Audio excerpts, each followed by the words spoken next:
జై స్వామినారాయణ. మన పురాణాలలో, మన ఇతిహాసాలలో మనందరికీ ఒక గొప్ప స్ఫూర్తిని కలిగించేటువంటి భగవత్ ప్రాప్తి యొక్క కథల ద్వారా నిండి ఉంది. ఎంతోమంది ఋషిమునులు కొన్ని వందలాది వేలాది సంవత్సరాలు కఠోర తపశ్చర్యం చేయగా చివరిగా భగవంతుడు వారిపై ప్రసన్నమై వారికి దర్శనమిచ్చి భగవత్ సాక్షాత్కారం కలుగుతుంది. అదే పురాణాలలో మనం చూసినట్టయితే భక్త ప్రహ్లాదుడు, ధ్రువజీ వంటి ఎంతోమంది బాల్య భక్తులకు వారి యొక్క బాల్యవస్థలోనే వారికి భగవంతుడి యొక్క సాక్షాత్కారం కలిగింది. మీరు ఎప్పుడైనా ఆలోచించారా?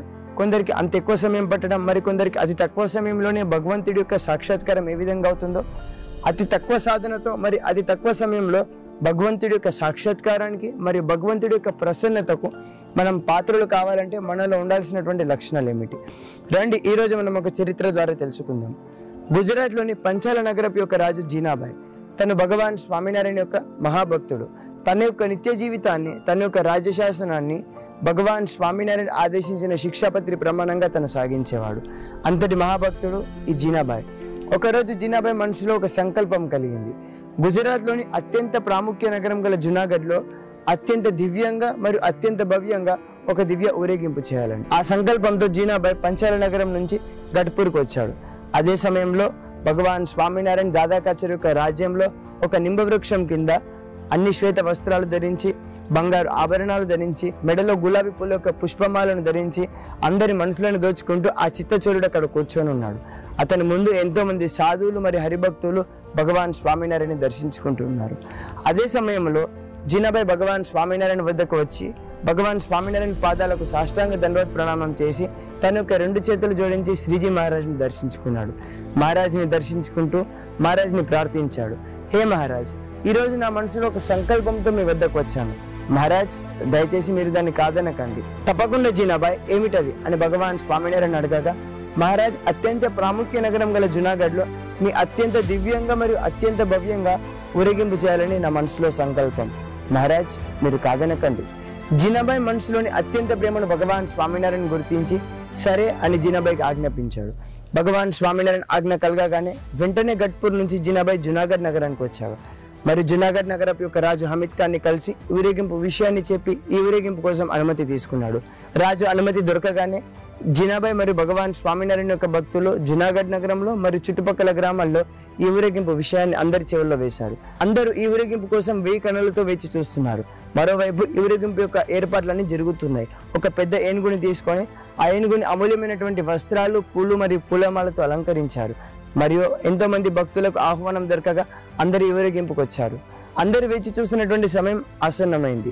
భగవాన్ స్వామినారాయణ ఆ ఏనుగుపై కూర్చొని ఉన్నాడు. అన్ని శ్వేత వస్త్రాలు ధరించి, సువర్ణ ఆభరణాలు ధరించి అందరి మనసులను దోచుకుంటూ ఆ చిత్తచూరుడు ఏనుగుపై కూర్చున్నాడు. మరియు ఆ ఊరేగింపు యొక్క దర్శనం చేసుకోవడం కోసం ఎంతో మంది సాధువులు, ఎంతో మంది హరిభక్తులు మరియు ఎంతో మంది గ్రామ ప్రజలు ఆ ఊరేగింపుకు వచ్చారు. మరియు అందరి మనసులను దోచుకుంటూ భగవాన్ స్వామినారాయణ వారికి దర్శనం ఇచ్చాడు. జునాగఢ్ నగరపు యొక్క పులిమేరు నుంచి ఊరేగింపు మొదలైంది. భగవాన్ స్వామినారాయణ యొక్క జయకారాలతో, మహారాజు యొక్క నామస్మరణలతో, కీర్తనలు పాడుకుంటూ ఈ ఊరేగింపు మొదలైంది. అందరూ అత్యంత భక్తి భావనలో ఈ ఊరేగింపులో మునిగిపోయారు. మరియు ఊరి పులిమేరు నుంచి ఊరు మధ్యలోని దివాన్ చౌక్ వరకు ఊరేగింపు వచ్చింది. అందరూ కాసేపు అక్కడ ఆగారు. భగవాన్ స్వామినారాయణ అందరికీ దర్శనం ఇస్తున్నాడు. జునాగఢ్ నగరపు యొక్క నవాబ్ హమీద్ ఖాన్ కూడా ఈ ఊరేగింపుని దర్శించుకుంటున్నాడు. అతనితో పాటు తన యొక్క మంత్రి మంగళజీ దివాన్ ఈ ఊరేగింపుని దర్శించుకుంటున్నాడు. అదే సమయంలో ఒక బాలకుడు భగవాన్ స్వామినారాయణ యొక్క ఊరేగింపు విషయం తెలియగానే చుట్టుపక్కల గ్రామాల నుంచి అక్కడికి వచ్చాడు.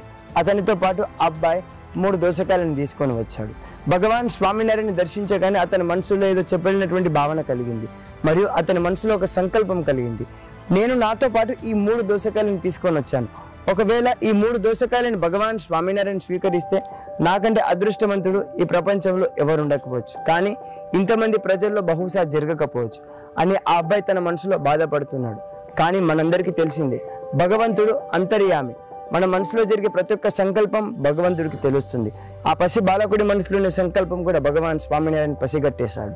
మరియు ఆ పెద్ద ఏనుగుపై కూర్చొని ఉండగా ఎంతో మంది భగవాన్ స్వామినారాయణ దర్శిస్తుండగా తన యొక్క చేతు సైగలతో ఆ అబ్బాయిని ఈ 3 దోసకాయలని పైనకి విసిరేయమన్నాడు.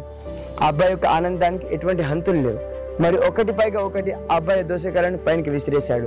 మరి భగవాన్ స్వామినారాయణ ఒకటి పైగా ఒకటి ఆ దోసకాయలను పట్టుకున్నాడు. ఆ అబ్బాయి తన యొక్క కన్ను సైగలతో ఇప్పుడే ఆ దోసకాయలను స్వీకరించమని భగవాన్ స్వామినారాయణ అన్నాడు. భగవంతుడు భక్తవత్సలుడు. భక్తుల యొక్క కోరికలు తీర్చడం మరియు భక్తుల యొక్క ప్రేమలో మునిగిపోవడంలోనే భగవంతుడు సంతోషాన్ని అనుభవిస్తాడు. భగవాన్ స్వామినారాయణ కూడా ఈ పసిబాలకుడి యొక్క ప్రేమలో మునిగిపోయాడు. ఇంతమంది ప్రజలు అక్కడ ఉండగా రాజు హమీద్ ఖాన్ భగవాన్ స్వామినారాయణ దర్శిస్తుండగా భగవాన్ స్వామినారాయణ తినడం మొదలు పెట్టాడు. ఎంతో మంది సాధువులు, హరిభక్తులు, గ్రామ ప్రజలందరూ అత్యంత మహిమతో ఈ లీలను దర్శించుకుంటున్నారు. రాజు హమీద్ ఖాన్ కూడా అత్యంత మహిమతో ఈ లీలను దర్శించుకుంటున్నాడు. కానీ మనం ఎప్పుడైతే భగవంతుడి యొక్క భక్తి చేయడానికి సిద్ధపడతామో మనల్ని ఆపడానికి మన చుట్టుపక్కల వాళ్ళే సిద్ధంగా ఉంటారు.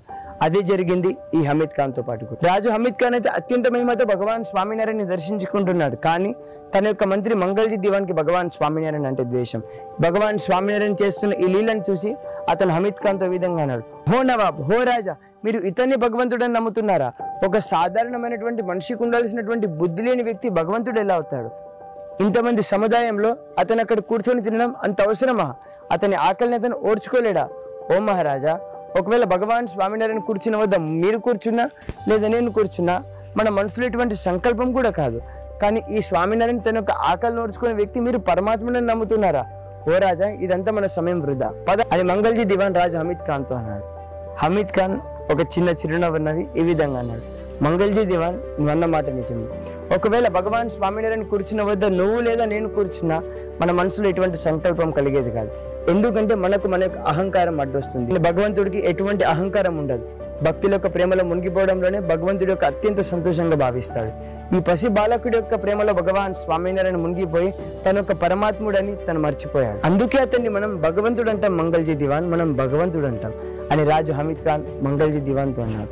మరియు ఈ లీలని అత్యంత మహిమతో ఈ రాజు దర్శించుకుంటున్నాడు. ఈ రాజు జీవితంలోని అంతిమ క్షణాలు ఎప్పుడైతే వచ్చాయో అప్పుడు భగవాన్ స్వామినారాయణ తన యొక్క రథాన్ని తీసుకొని అక్షర్ధాం నుంచి వచ్చి ఈ రాజుని తన యొక్క స్వధామమైన అక్షర్ధాంకి తీసుకొని వెళ్ళాడు. ఈ చరిత్ర ద్వారా మీరు చూసి ఉండొచ్చు, భగవంతుడిపై అత్యంత ప్రేమ మరియు భగవంతుడి యొక్క చరిత్రలపై అత్యంత మహిమ, ఈ రెండు లక్షణాలు మన జీవితంలో ఉంటే అత్యంత తక్కువ సమయంలో మరి అత్యంత తక్కువ సాధనతో మనం భగవంతుడి యొక్క ప్రసన్నతకు పాత్రలు అవ్వగలుగుతాం. రండి, ఈ చరిత్ర ద్వారా మనం కూడా మన నిర్దోషమైనటువంటి ప్రేమతో మరియు అత్యంత మహిమతో మనందరం కలిసి భగవాన్ స్వామినారాయణని ప్రసన్నిద్దాం. ధన్యవాదాలు.